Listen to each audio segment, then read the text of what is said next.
My husband and I hadn't spoken a word to each other in a year. When he finally returned to the States and tried to initiate a truce, he reached out to take my hand right in front of his subordinates. I instinctively flinched, pulling away. When he tried to slide his arm around my waist, I shoved him off entirely. Later, a friend asked me why I wouldn't just give him another chance. I couldn't help but vent. Devin and I are basically strangers now, I told her, swirling my drink.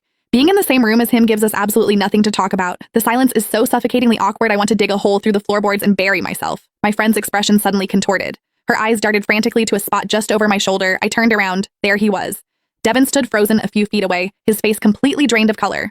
Well, if it was awkward before, it was a full-blown catastrophe now. I could have dug a trench straight to the Earth's core. Devin Frost and I had been locked in a bitter stalemate for 12 months. For the entirety of that year, he had been in Switzerland, accompanying his ex-girlfriend and her parents while her father sought experimental medical treatments. He had played the devoted proxy son perfectly. Now that he was back in Chicago, he was the one lowering his head, asking for peace. Before he left, he hadn't said a word of goodbye. But a year is a long time. The blinding, white-hot rage I used to feel had mostly burned out, leaving only a cold pile of ash.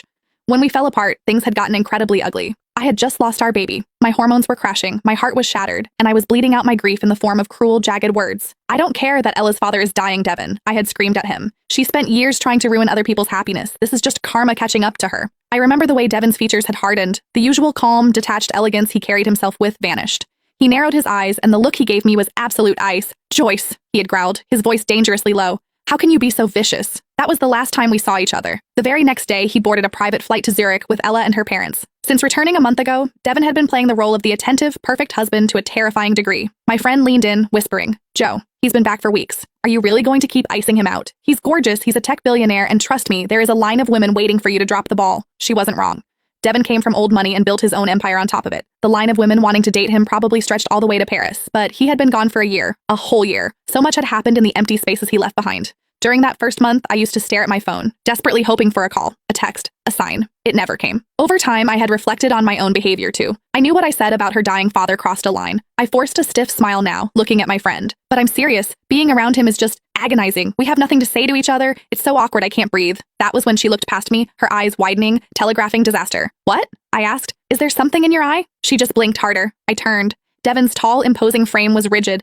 His skin was pale under the dim lighting of the venue. My mouth twitched in a grimace of sheer mortification. His dark eyes locked onto mine, a storm of turbulent emotions swirling in their depths.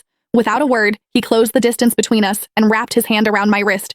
I tried to twist away. I couldn't. His grip was an iron vice. He marched me straight to the elevator, down to the parking garage, and practically folded me into the passenger seat of his Aston Martin. I watched him from the corner of my eye. His jaw was clenched so tight I thought it might shatter. A year ago, our marriage was a well-kept secret. The media didn't know the CEO of Novatech was a married man.